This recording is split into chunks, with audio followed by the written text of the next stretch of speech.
Acts 16, verses 9 through 15. During the night, Paul had a vision.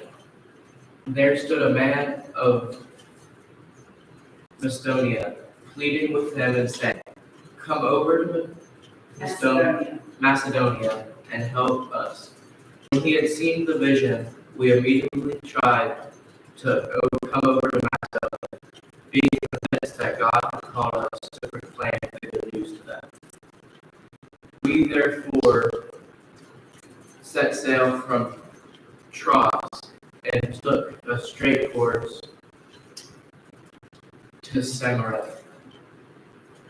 The following day to Neapolis, and from there to Philippi, which is the leading city of the district of Macedonia. I don't know what to call it. We remained in the city for some days. On the Sabbath day, we went outside the gate of the river, where we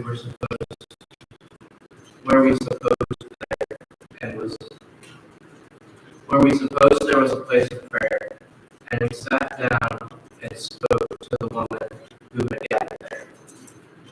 A certain woman named Lydia, a worshiper of God, was listening to us.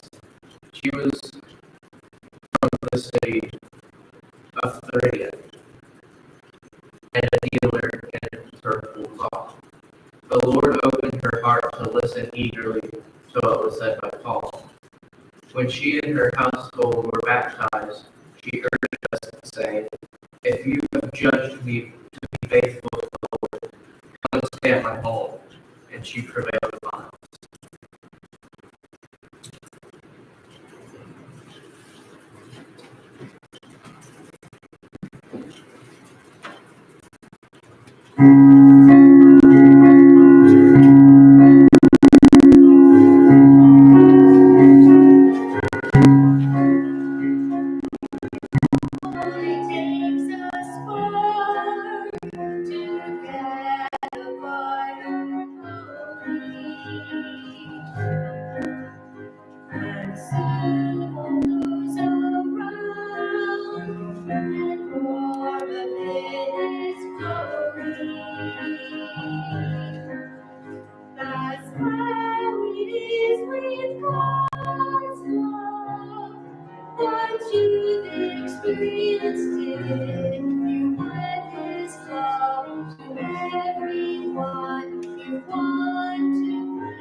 Yeah, as I get older, I get confused sometimes.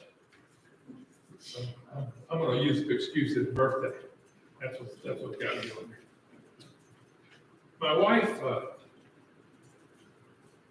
birthday was in February. And we're really the same age, except from February. Well, she's 1 year younger than me, except from February through May. So she waits for today to give me a hard time about being old. She looks forward to it. She's very silent for those other 3 months. But today, she gave me a hard time.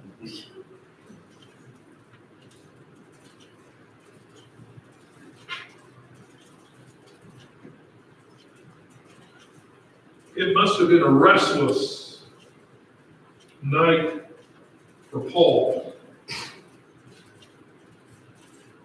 And in the midst of it, a haunting dream came to him.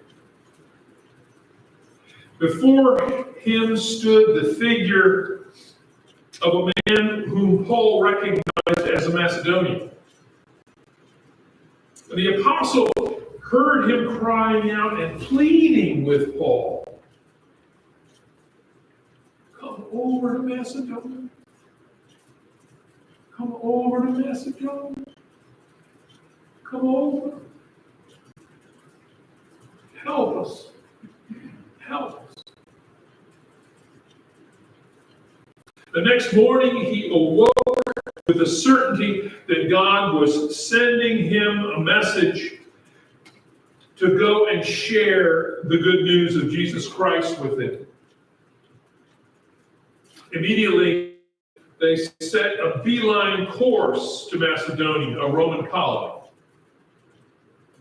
They were in the city for several days when the Sabbath day of the week came around. And often, Paul would go to a local synagogue where people gathered to worship and learn about God, and he would attempt to share the good news of Jesus Christ at these points. However, there was no synagogue in Macedonia. He's now in a Roman or in a culture other than a Jewish culture. But one of the traditions that had been practiced was that when Jews or non-Jews who were seeking to learn about God entered a community that had no particular place to worship, they would gather at the local river on the Sabbath. And they would look for fellow Jews or to meet with people who were hungering and searching for God. They'd meet by the river. There they would talk together to learn from one another, and sometimes they would pray and even worship together. And as Paul and the others shared their faith, a woman named Lydia, to learn, was listening to them. She was a professional woman who ran a business dealing with purple cloth, a very wonderful luxury in that period of time when people sought, considered highly valued. The Spirit of God seemed to touch her, and her heart is open and receptive to what they are saying. She is touched by the words of Paul, so much so that she and her whole household end up being baptized into the Christian faith. And one of the first things she does is begin practicing the ministry of hospitality. She invited Paul and the others to come and to stay in her home. And this allows them the freedom to practice spreading the word without having to divide their missionary work between making a living at the same time And Lydia's simple act of hospitality empowers the spreading of the good news in that region. That simple act. Lydia and those by the river hunger to learn more about who God is and what God is about. That riverside became a place where it was all right.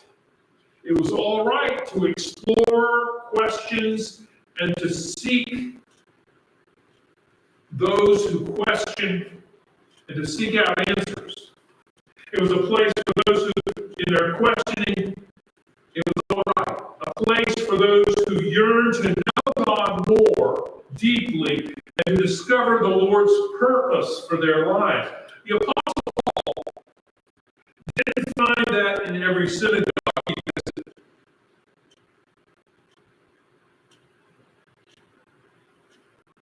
But he found it at the river. And neither did Jesus. There were synagogues where he opened his mouth, and we hear the story about how they grabbed him and tried to carry him up to a cliff and got ready to throw him off to see his body crushed below. But miraculously, for some reason, he walked through that crowd and they let him go. They did not want to hear what he had to say, and he said things that cut them deeply, even though we often don't understand how deeply it cut them. For that matter, not every church you go to is going to be open to dealing with questions that don't fit their agenda. But if the church is to reach out to the world, it must be a place where all our questions are welcomed. A place where we can be honest and not pretend a level of spirituality and instead be real about our own struggles.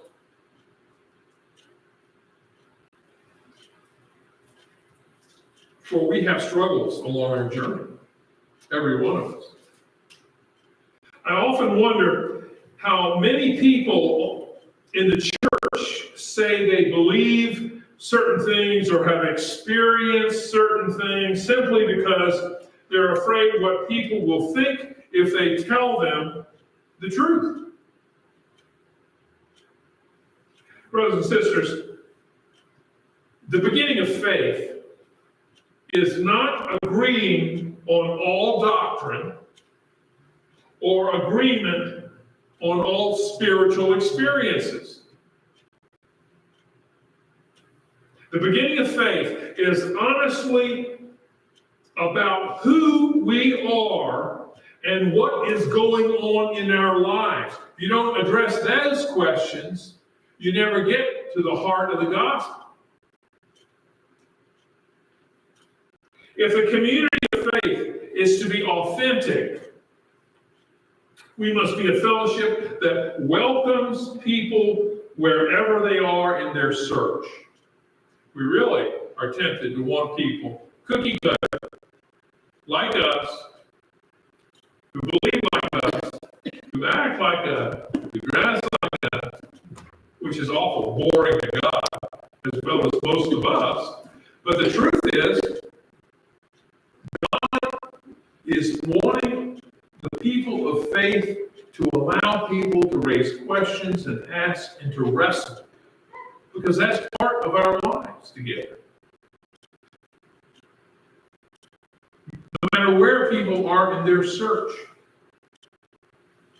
This means we are able to be a river people in order to reach out to the world. We are to welcome their questions. We are to get out and be among those who may not think this Christian faith is real, but who are asking some of the same critical questions. We don't have to have all the answers. As a matter of fact, sometimes that gets in the way. As a matter of fact, what we what we believe and who we believe in is what our witness is about.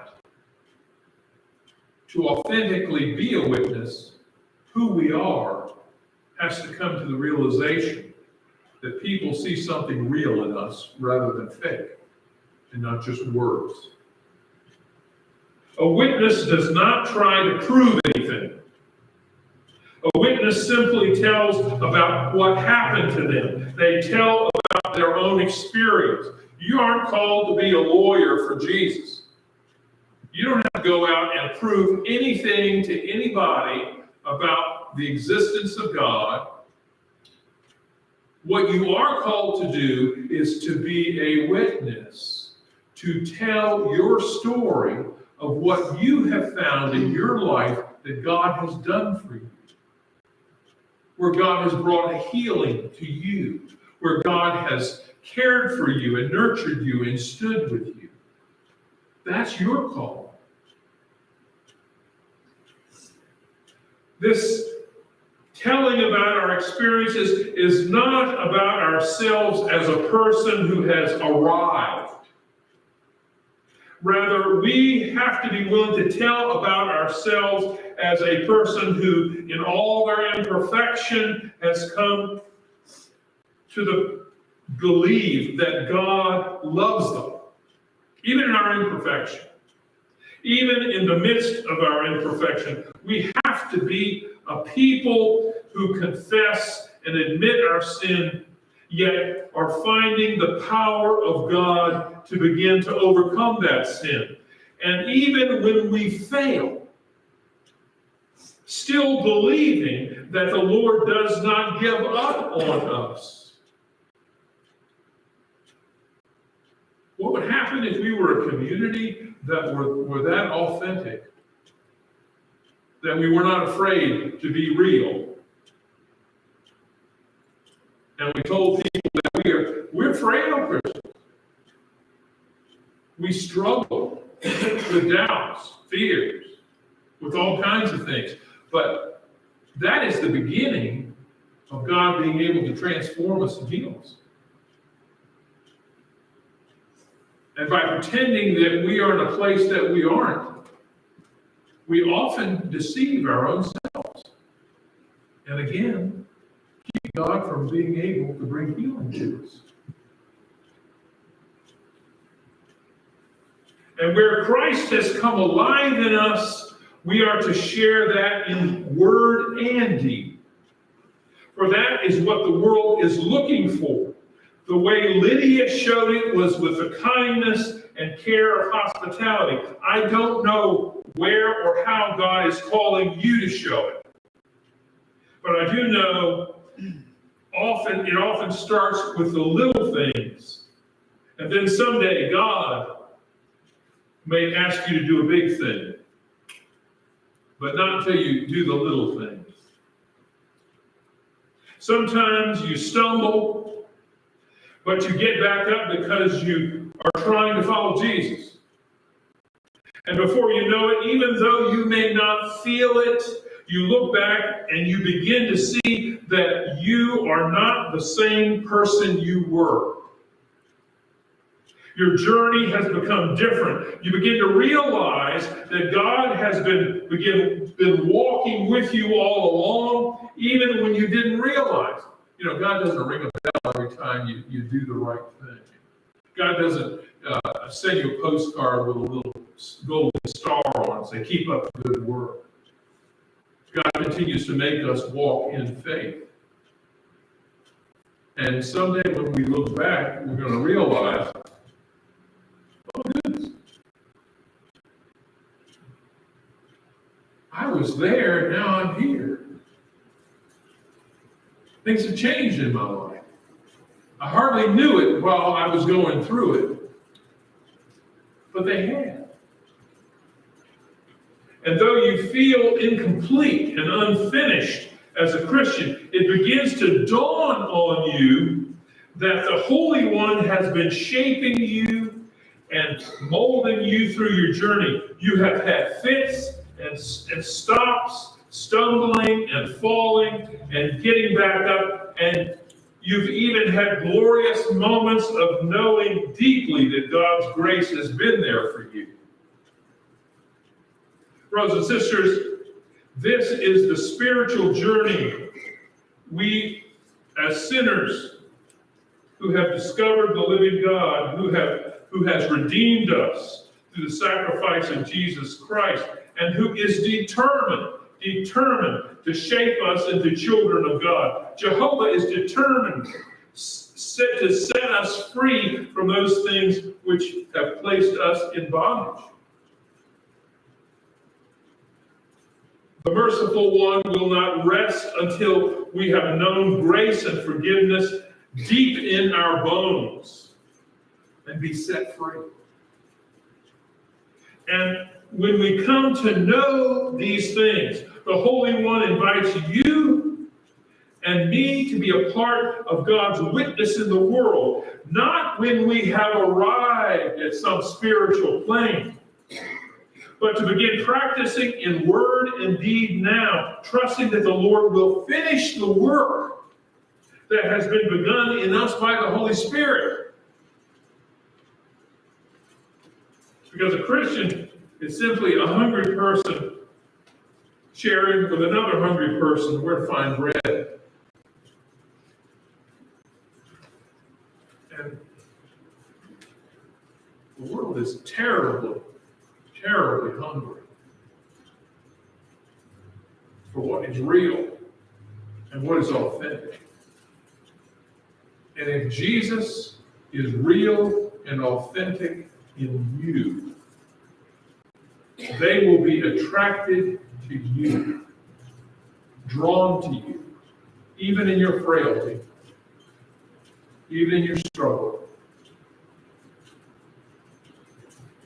And as we come together as a faith community, that means we bear witness together, to hold one another up, to stand together, to be God's light in the world. So have you found the bread of life? Then go to the river. Go out into the world and tell where you have found forgiveness and grace, because people long to know forgiveness and grace, and they also long to be set free.